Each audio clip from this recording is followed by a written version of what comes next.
So I've been playing Bigtime for about 6 weeks now. I've been gathering tips together that I think will be helpful for new and veteran players. In this video, I'll be covering 8 tips that I think will be helpful for everyone. If you're new to the channel, make sure to subscribe. I'm Blackedout from Player vs. Meta, and let's get right into this video. So tip number 1, you're going to find pocket watches inside of dungeons. The pocket watches are going to depend on the level of dungeon you're running. So if you want to get high tier, high level pocket watches, you're going to want to wait till you're in a higher level dungeon, something that's like tier 6. I would only focus on one character until that point in time. Don't be switching around, and try and get yourself a bunch of high tier pocket watches, because this will make it so much easier for you to level up, and they give you bonus stats. You can see here, if we're looking at these two different ones, the difference between the tier 6 and the tier 3 is I have extra wisdom. I also have extra intelligence, vitality, and more skills as well. So it's really good just to kind of wait until later to get yourself a pocket watch. Tip number 2. Now that we've shown you how to get new pocket watches and that you've gotten yourself some new pocket watches, you may want to delete your old pocket watch. It's very simple to delete a pocket watch. All you have to do is you click this trash can button here, which marks it as trash. I'm going to use it for another item just because I don't want to actually delete my pocket watches. So I'm going to click here. And then we're just going to click J, and it will destroy the item. Are you sure you want to destroy all items marked as trash in your inventory? Yes. So once you do that, it will completely delete it, because some pocket watches, if you've already leveled up on them, you cannot actually put them on the floor. You cannot drop them. So like if I do this and try to drop my pocket watch, am I sure? It says this item is bound to you. So that's why you need to be able to delete it. Tip number 3. Whenever you come to town, make sure you check all the vendors. People can sometimes leave high tier items behind in vendors. These ones here always will not have extra gear, so these ones are not the good ones to check. But if you come and check ones that are over here, usually there's quite a few of them, you can find yourself some high tier gear. So if you're a new player starting out and you have a little bit of extra capital, you should be able to buy yourself some gear. So you're going to want to come over here and check and see if anything has popped up and has anything been sold.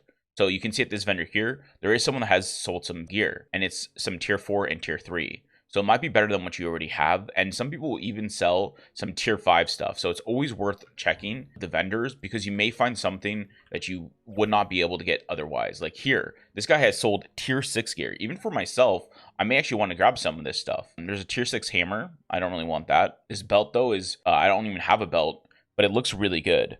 So we're actually going to pick up this tier 6 belt because we don't even have one yet. And then also this ring looks kind of nice as well. It has dexterity and vitality on it. Yeah, we're going to pick up this ring. So perfect. We just picked up 2 items from the vendor that I wasn't even expecting to find myself. So that's actually just really cool to find some cool gear from the vendor. But yeah, make sure you check the vendors. Tip number 4. If you're playing a warrior class, you can actually get yourself a strength buff by holding down the X key. The X key will make it so you can start doing these push-ups, and the push-ups will give you a strength buff that lasts about a minute. The strength buff will make it so you do double damage with your basic attacks. I can show that now. Actually, I'm going to switch over to the warrior class, and we'll be able to show off the damage that I'll be able to put out. All right, so we're going to go in and we're just going to pull all these mobs.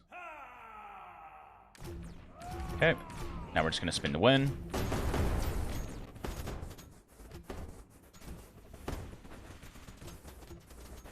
And if you can see from the hits of my basic attack, I'm getting a bunch more damage than I would normally be able to do just from having this strength buff. So it's really, really useful to have, and something that all warriors should be doing is strength buffing themselves. Also, if you don't have intimidating shout as a warrior, you're definitely missing out. It's one of the strongest buffs you can get as a warrior.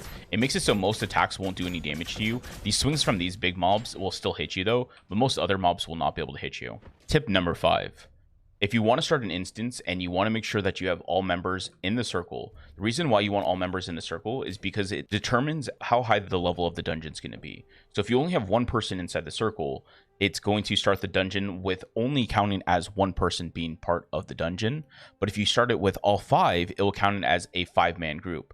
That's something that probably will get fixed in the future, but it's something that is going on currently. So that's the reason why maybe you'll start at some dungeons and see very little monsters, but other dungeons you'll see a lot of monsters. The reason why is because you have probably one person standing in the circle when the dungeon starts and messing it up for the group, because it's something that's not very common, and it's not really something you know unless you've learned about it before. Tip number 6. When you're checking vendors, vendors will have different prices for items that you can sell. So if you look here, this vendor says I can sell this item for 3,400.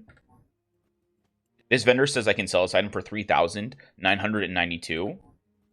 while this vendor says I can sell this item for 3,876. So you really want to look through the vendors and see which one gives you the best prices before you end up selling any of your items. This way you can end up maximizing the amount of gold you earn and the amount of gold that you can get from selling your items. Okay, so for tip number 7, if you have a shield, you can actually block monsters' attacks, and it will make it so any damage that you take will go to your energy bar before it actually goes through your HP bar. So you see, I just got hit for 35, and that was on my HP.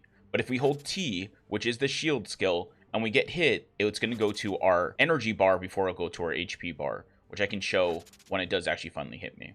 Okay, that mob was not landing any attacks, so we're going to go find ourselves a group so we can make it a little bit more apparent and a little bit easier to see. Here we go. Okay, so here is a group of mobs that I'm picking up right now. And let's first do nothing with our shield. Try and get them to attack us. So you can see I just got hit for 100. Okay, now I'm going to put up my shield to try and block the attacks. And you see, I got mitigation, and it went to my energy before it went to my HP.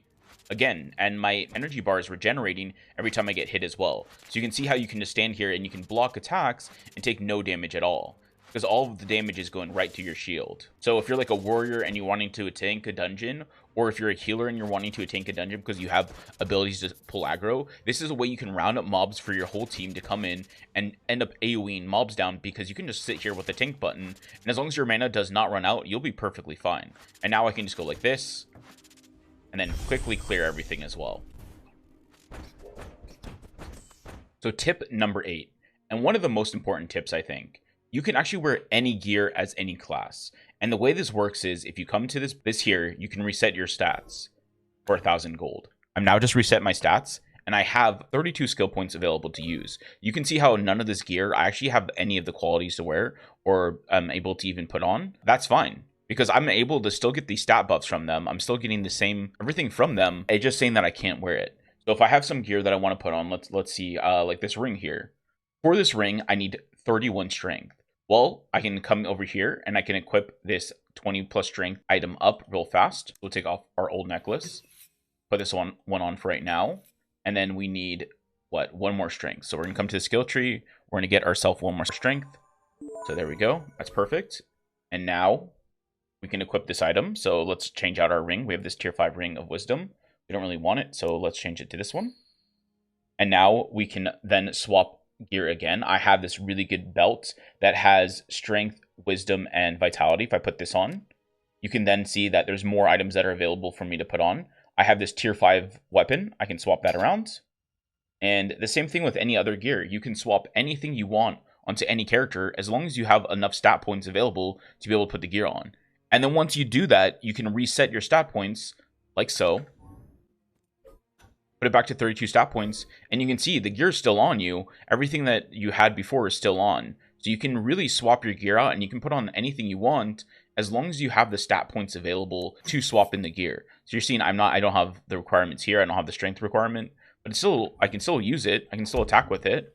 It still does the same amount of damage that it normally would do. It's just I'm wearing it on a class that you wouldn't normally see it on, which is the Chronomancer. But the reason why I do have it on the Chronomancer is because I do like the shield skill. Being able to shield yourself when you get into tough situations, and sometimes you don't have your teammates around. This is really nice because you can just hold out for a minute while you wait for your teammates to come and help you.